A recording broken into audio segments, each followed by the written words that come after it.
네, 안녕하세요. 여러분들 반갑습니다. 금융과 있는 접종을 누구보다 쉽게 알려주는 데이어 멘토 권혁철입니다. 오늘 흥국화재라는 기업 리뷰해 보도록 할 텐데요. 일단 흥국화재는 여러분들도 아시다시피 보험사로 금융 관련 업무를 수행 중에 있죠.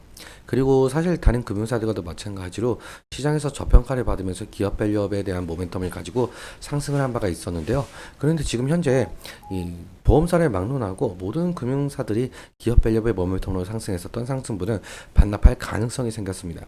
그 이유는 바로 부동산 PF 이슈인데요. 지금 정부 그러니까 이 금융당국에서는 부동산 PF를 정상화시키기 위한 정책들이 하나둘씩 나오고 있는 상황인데 사실 이러한 정책들 자체가 금융사들에겐 충격으로 다가올 가능성이 생겼어요.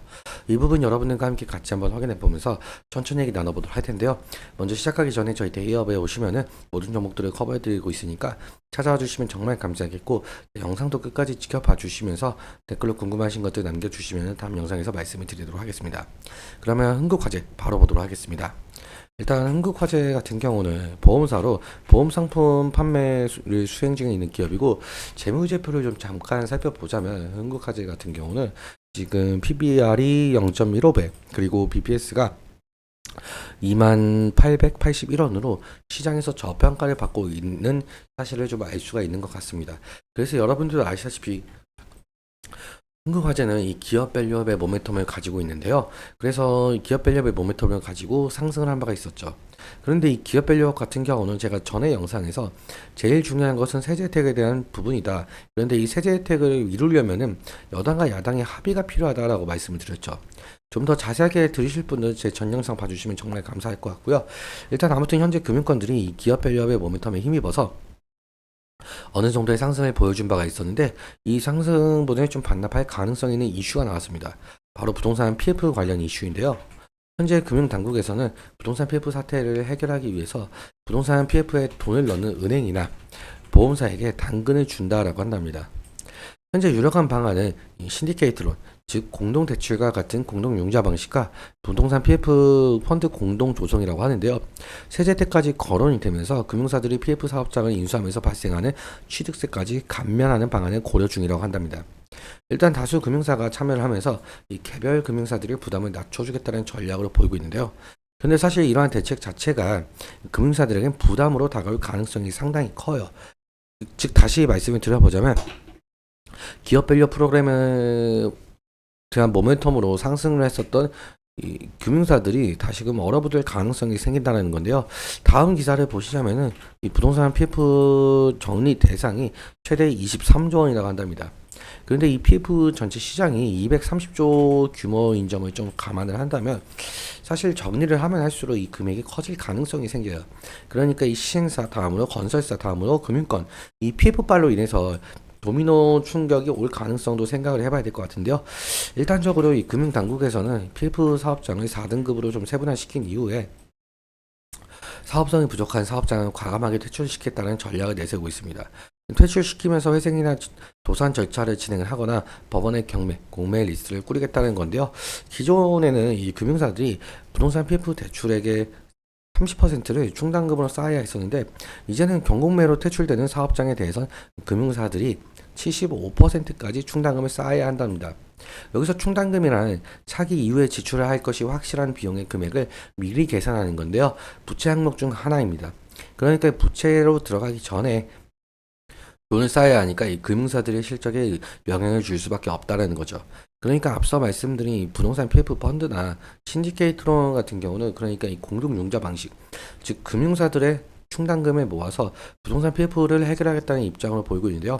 일단 금융사들의 신규 자금 투입을 유도하기 위해서 인센티브를 제공하는 방안을 검토 중이긴 하지만 지금 현재 고금리 상황이 길어지고 있고 아무리 정부에서 이 부동산 대책을 내세운다고 해도 부동산 경기가 살아나고 있지 않는 만큼은 이 금융사들이 신규 자금을 투입하기엔 상당히 부담스러울 것 같아요.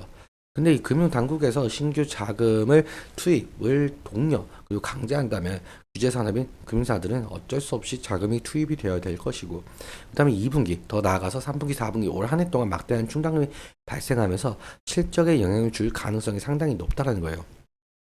그렇다면 당연하게도 주가에 큰 충격으로 올 가능성도 생각을 해봐야 될 것 같은데요. 일단 정부와 이 금융당국에서 이 부동산 PF 대책을 어떻게 자세하게 풀어낼지, 그리고 충당금 이슈로부터 이 금융사들을 어떻게 달랠지에 대한 내용, 이 부분이 상당히 중요한 것으로 보이고 있죠. 이 이슈에 대해서 지속적으로 살펴보는 것이 상당한 중요 투자 포인트가 될 것 같습니다.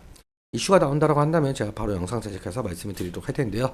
그러면 차트 보면서 마무리 설명 짓도록 하겠습니다. 흥국화재 같은 경우 아무래도 이 금융사이다 보니까 금융테마 형성이라든지 아니면 호실적 기대감이 모멘텀으로 작용을 하면서 주가 변동성을 나타내고 있었는데요. 최근 같은 경우 기업밸류업 정책 이슈로 인해서 상당한 상승을 좀 이끌어낸 바가 있었죠. 그런데 2월 26일에 1차 세미나 발표 날이었었는데 이때 내용들이 상당히 실망스러운 부분이 있다 보니까 실망 매물이 쏟아진 것으로 보이고 있고요.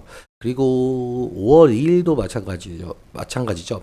5월 2일도 2차 세미나가 발표가 되었었는데 사실 2차 세미나 내용이 세제 혜택에 대한 부분이 좀 빠져 있었다 보니까 좀 상당히 실망스러웠어요.